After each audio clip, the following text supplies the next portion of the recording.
صبح بدا من طلعته.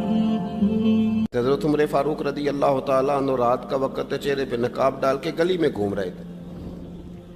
میں بھی گلی میں نکلتا ہوں، آپ بھی نکلتے ہیں، لیکن مقصود یہ ہے کہ ذرا پتہ کریں باہر کی ہوا کیسی ہے. مقصود یہ ہے کہ پتہ کریں کہ آج برگر کس دکان کا اچھا ہے، معلومات کریں کہ محلے کی سیاست کس رخ جا رہی ہے. وہ بھی نکلتے تھے، لیکن مقصود یہ نہیں تھا. مقصد سمجھ گئے تھے نا، وہ اس لیے نکلتے تھے کہ پتہ کروں کوئی دکھی تو نہیں، کوئی تکلیف میں تو نہیں، کوئی آزمائش میں تو نہیں. دیکھیں نا، کام وہی ہے، میں بھی کرتا ہوں، آپ بھی کرتے ہیں، ساری دنیا کرتی، لیکن وہ ایکم احسن عملا، کردار کس کا ستھرا ہے، ذہن کس کا اونچا ہے، ذوق کس کا بڑا ہے. زندگی وہ بھی بتا گئے، ہم بھی گزار رہے ہیں، لیکن وہی کمزور باتیں اور وہی روایتی گفتگو اور وہی لب و لہجہ اور وہی دنیا داری کے مخصوص سی ہماری گفتگو، فلاں کیا کر رہا ہے، کہاں پہنچ گیا. اگر پیسے کسی نے نہیں کمائے تو کہاں نکھٹو ہے تب نہیں کمائے، اور اگر زیادہ کما لیا تو کہنے لگے ایک نمبر طریقے سے تو نہیں کمائے جا سکتے، یہ کوئی غلط رستہ اختیار. گفتگو ہے بس، نشستن گفتن برخاستن. تو اعلیٰ کام، اعلیٰ کردار ان لوگوں. حضرت عمر گزر رہے تھے تو غلام ساتھ تھا. ایک شخص کو دیکھا کہ مدینے کے باہر خیمہ لگایا ہوا ہے. بھئی خیریت ہے، یہاں خیمہ کو لگایا؟ کہنے لگا امیر المومنین سے ملنے آیا ہوں، رات ہو گئی تھی تو سوچا یہیں قیام کر لیتا ہوں، صبح ان سے ملوں گا. تو فرمایا اندر کسی کے درد سے کراہنے کی آواز آتی ہے. کہنے لگا میری بیوی ہے اور بچے کی ولادت کا وقت آ گیا، تکلیف میں. حضرت عمر دوڑے گھر گئے، اپنی اہلیہ سے کہنے لگے نیکی کمانے کا ارادہ ہے؟ اس نے کہا ہے. مقصد سمجھ گئے تھے نا وہ لوگ. بالکل ہے. فرمایا جو ضرورت کی چیزیں ولادت کے وقت ہوتی ہیں لے لے. کچھ گھی لے لیا، کچھ چنے لے لیے، کچھ ضرورت کی چیزیں لے لی، خاتون کو ساتھ لیا. یہ خاتون اول کی بات کر رہا ہوں، میں خاتون اول کی بات کر رہا ہوں. حضرت فاروق اعظم رضی اللہ تعالیٰ عنہ امیر المومنین ہے. حضرت عمر نے اپنی اہلیہ کو ساتھ لیا، جہاں وہ شخص تھا وہاں آئے. اہلیہ نے حضرت عمر کے ذمہ کام لگایا، آگ جلا لیں، یہ تیل لے لیں، فلاں فلاں چیز گھی میں ڈال لیں، بنانی شروع کر دیں. فاروق اعظم نے ہاتھ کے اندر پکڑا ہوا برتن، چمچہ، ڈوئی بھی آخ لی دے، پنجابی ہے نا ہم، تو وہ کام کر رہے ہیں، چلا رہے ہیں، آگ جلا رہے ہیں. خاتون اندر ڈیوٹی کر رہی. تو وہ شخص جو تھا نا جس کی بیوی تھی، وہ کہتا ہے میں 2-3 دفعہ کا غلام ادھر آ، فلانی چیز بتا. میرے ذہن میں یہ تھا کہ امیر المومنین نے کو بندہ کھڑا کیا آنے جانے والے مسافروں کا خیال کرے. میرے ذہن 2-4 دفعہ میں نے اپنے لفظوں میں بات بھی کہہ دی، لیکن جب اندر میرے بچے کی ولادت ہوئی تو اندر سے میری بیوی بولی اور حضرت عمر کی اہلیہ بولی اور بول کے کہنے لگی امیر المومنین مبارک ہو، آپ کے دوست کو رب نے بیٹا دیا ہے. وہ شخص کہتا ہے میں باہر کھڑا تھا، وجود تڑپ گیا، آنکھیں برس پڑی. کبھی نہیں رویا تھا پر کیفیت عجیب بن گئی. کوئی تقریر نہیں سنائی، کوئی اعلیٰ شعر نہیں انہوں نے پڑھا. میں نے جوں لے کر ان کے سر سے پاؤں تک دیکھا. میں نے کہا یہ وہی شخص ہے جس کا نام لے تو کیسر و کسرا کانپ جاتے ہیں، یہ وہی شخص ہے. میں نے جمعے میں کہا تھا کہ روب کپڑوں کا نہیں ہوتا، روب تو دیانتداری کا ہوتا ہے. ہاں بڑا مال کما کے لوگوں نے بنائی ہوتی ہے کار کوٹھی، تو بندے کھڑے ہو کے کہہ دیتے ہیں 2 نمبر طریقے سے آیا ہے. اور 13ویں-14ویں گریڈ کا ملازم ہو تو اس کے سامنے بہت بڑا افسر ڈر رہا ہوتا ہے یار بندہ دیانتدار ہے، یہ رشوت نہیں لیتا، سفارش نہیں مانتا، یہ میرٹ پہ کام کرتا ہے. تو روب تو آپ کی دیانتداری کا ہے، آپ کی سچائی کا ہے. اپنی زندگی میں جو لوگ مقصد سمجھ گئے، مقاصد پا گئے، کچھ کر گئے. ہم ذرا الجھ گئے ہیں. پہلے اتنا شاندار مکان بناتے ہیں، پھر مرنے کو کس کا دل چاہے. اتنی محنت کر کے جو ہے وہ کوٹھی بنائی ہے تو اب چھوڑ کے کون جائے. وہ تیار بیٹھے تھے. انہیں نبی کریم نے کہا تھا کن فی الدنیا کانک غریب نو عابر السبیل، تم نے مسافروں کی طرح رہنا ہے. او میرے بھائی، کبھی دیکھا ہے ایئرپورٹ پہ مسافر لڑتا ہو کہ میں نے یہ جگہ خریدنی ہے؟ اسے پتہ ہے کہ ابھی فلائٹ آنی ہے، میں نے تو چلے جانا ہے. ریلوے اسٹیشن پہ جو جگہ ہوتی ہے وہ خریدنے کے لیے لوگ رٹا نہیں ڈالتے، انہیں پتہ ہے پہلی ٹرین سے چلے جانا ہے،